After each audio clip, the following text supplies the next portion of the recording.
You've probably figured this out by now. There's a game to get in top marks. Learn the mark scheme, spot the patterns, and hit the keywords.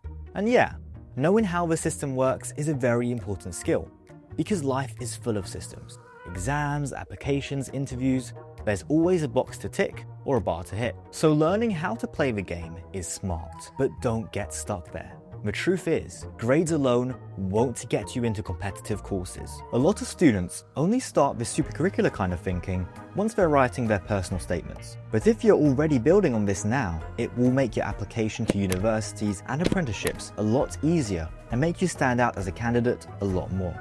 Top universities and employers can spot a mark scheme robot from a mile away. What they're looking for is the kind of thinking that connects and questions things to build something new.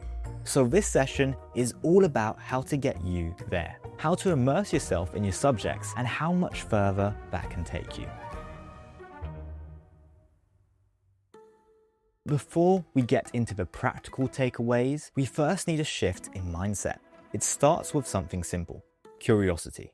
Einstein famously said, "I have no special talents. I am only passionately curious." When you were 5, you probably asked why about everything. Why is the sky blue? Why do I have to eat my greens? Why do we have eyebrows if they don't really do anything? You weren't trying to be difficult. You were just trying to make sense of the world. And then life trains it out of you. You're told to stick to the spec and save your questions for later. But often, those questions are where the real understanding begins. When you follow your curiosity far enough, something changes. You've probably felt it before. That moment when a topic starts to finally click.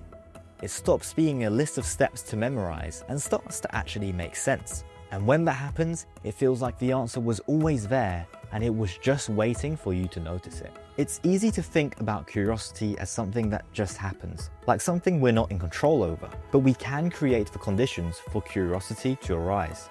Think about it. Are you ever curious about things you know absolutely nothing about? Or things you know everything about? Probably not. You're only curious when you know enough to realize that there's something else going on, when there's a gap. So create that gap deliberately. Read the first and last paragraph of a topic out of your textbook and try to figure out what's in between.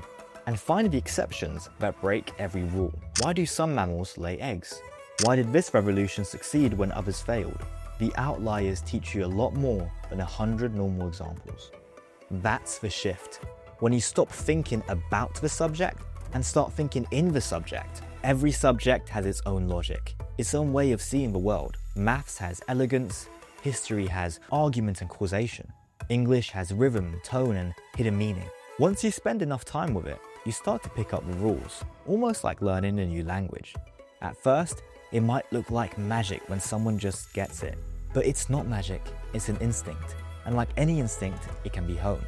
You build it by slowing down when things finally make sense, and asking what made it click, by comparing two answers and noticing why one feels more complete, by going back to the root of an idea and figuring out what problem it was trying to solve.